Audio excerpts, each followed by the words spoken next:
Baik, bismillahirrahmanirrahim. Assalamualaikum warahmatullahi wabarakatuh. Oke, kita lanjutkan untuk bagian terakhir dari fondasi 2, dinding penahan dinding turap atau sheet pile, yaitu hari ini kita bicara sheet pile yang berangkur atau berangker atau anchored sheet pile. Oke. Kembali kita review dulu. Yang dimaksud sheet pile adalah turap baja atau kayu yang dipancang ke dalam tanah yang membentuk dinding lurus.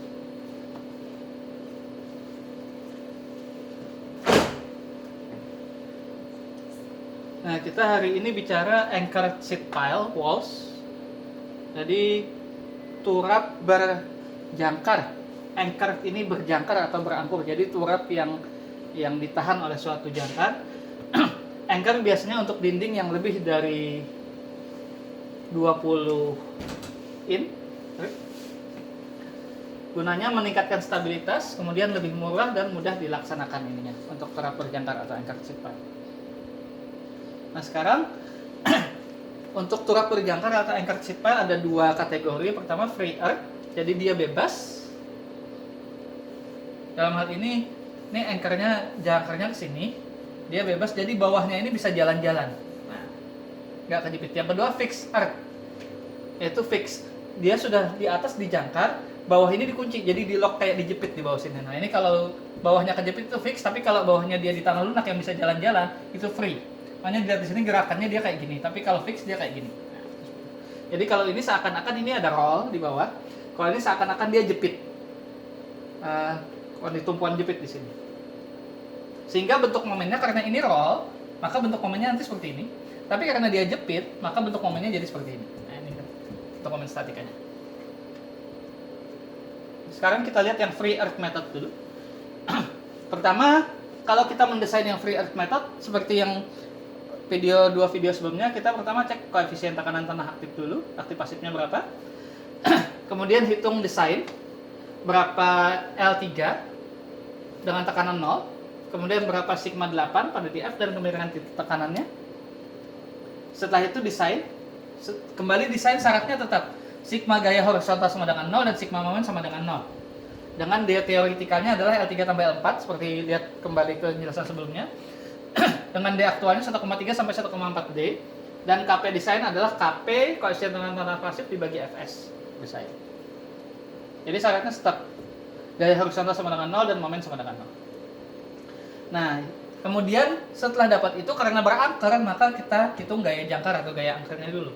Dimana F sama dengan P min setengah gamma aksen KP min KA dengan jumlah momen terhadap titik 0. Ini berdasarkan trial dan error. Maka L4 pangkat 3 tambah 1,5 L4 pangkat 2 dikali E tambah L2 tambah L3 dikurangi 3P L1 tambah L2 tambah L3K min Z bar tambah E1 per gamma aksen KP min KA. Dengan momen maksimum pada gaya lintang sama dengan 0 terjadi antara L hingga L1 tambah L2. Nah, karena dia free earth method, jadi yang ditahan di sini ini seakan-akan dia bisa jalan-jalan di sini. Sehingga di sini supaya menahan ini, maka dredge line-nya dibuat miring, supaya ada penambahan tekanan semakin ke bawah di situ. Kemudian, karena ada pergerakan lateral, maka desainnya dengan menggunakan reduksi momen, di mana H aksen adalah tinggi total pile yang dipancang dengan relative flexibility-nya rho sama dengan 10,91 kali 10 pangkat min 7. H aksen pangkat 4 per EI untuk satuan internasional, atau sama dengan H aksen pangkat 4 per EI. Dengan MD adalah momen desain dan Mx adalah momen teoritis maksimum. Jadi karena dia, kembali ke sini dulu. Ini karena dia free, jadi dia bisa jalan-jalan sehingga momennya tereduksi di sini. Ini desain reduksi momennya. Ini M desain per Mx-nya adalah di sini. Ini log rho di sini. Jadi setelah hitung rho dan log itu tinggal dilihat seret masuknya kemana. Nah, jadi prosedurnya untuk free earth method, jadi untuk turap berjangkar dengan free earth, pertama pilih dimensi, kemudian menentukan S per unit panjang dinding penampangnya, kemudian menentukan momen inersia I, menentukan H aksen dan rho, hitung log rho, kemudian menghitung kapasitas momen desain sama dengan sigma allowable kali S, jadi tekanan izin kali S, kemudian menentukan momen desain dibagi momen maksimum. Di mana momen maksimum adalah momen teoritis maksimum yang sudah ditentukan sebelumnya. Sorry. Nah, kemudian setelah itu hitung reduksi momen. Pertama plot row di grafik tadi, kemudian ulangi step 1 untuk beberapa section di atas. Penampang yang paling murah dapat dipilih dari titik-titik yang berada di bawah lengkung. Penampang yang dipilih harus mempunyai MD lebih kurang dari Mmax. Ini contoh plotnya tadi. Nah, ini momen desain per momen maksimumnya nilainya di sini, ini log row-nya di sini. Nama kita plot dapat di sini, oke. Terus kita coba lagi. Kemudian untuk computational pressure diagramnya bisa seperti ini. Ini jadi kalau misalnya dibantu oleh program komputer itu seperti ini. Ini koefisien dan lain-lain. Untuk tanah kohesif, free earth-nya seperti ini. Misalnya dinding dipancang pada turapnya dipancang pada lapisan clay, sehingga tekanan clay di bawah direct line-nya adalah P1 min sigma 6 D sama dengan F. Keseimbangan statisnya P horizontalnya sama dengan 0, momennya sama dengan 0. Kemudian reduksi momennya, angka stabilitasnya adalah 1,25 C per gamma L1 tambah gamma aksen L2. Dengan non-dimensional tinggi dindingnya alpha sama dengan L1 tambah L2 per L1 tambah L2 tambah D aktual. Nah, hitung reduksi momennya kalau tadi pasir, sekarang kalau dilempung seperti ini. Pertama hitung H sama dengan L1 tambah L2 tambah D aktual. Kemudian tentukan alpha, di mana alpha sama dengan L1 tambah L2 per H aksen. Tentukan SN, tentukan momen desain per momen maksimum dengan menggunakan alpha dan SN. Untuk berbagai harga log row dan plot momen desain per momen maksimum versus log row. Ulangi lagi untuk tanah granul. Ini contohnya seperti ini untuk plottingnya. Kemudian misalnya untuk sheet pile wall anchor-nya, pertama kita sudah mengetahui gaya anchor tadi, F tadi sama dengan oke. Kemudian posisinya sudah tahu. Kemudian desain.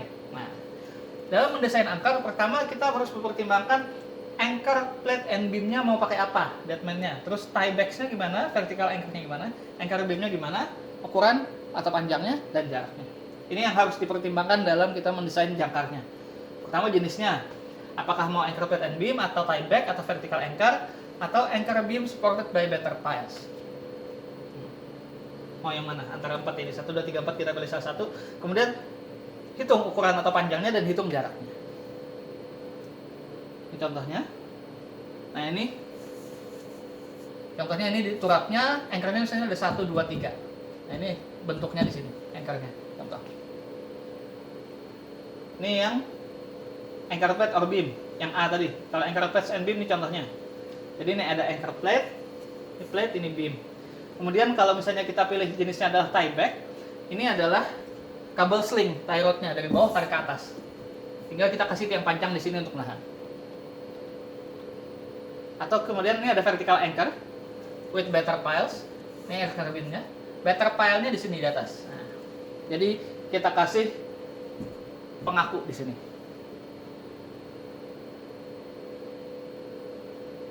Nah, ini desain untuk anchor plates inset-nya.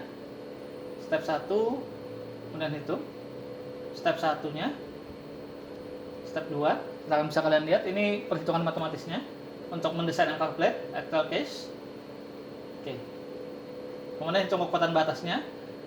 Setelah itu tie back. Nah, ini kalau untuk tie back seperti ini jangkarnya. Jadi ini cor-coran, ini kabel sling ke situ. Oke, baik. Untuk materi turap sudah selesai. Jadi selesai PAT kita semester ini. Nanti tunggu soalnya. Terima kasih. Assalamualaikum warahmatullahi wabarakatuh.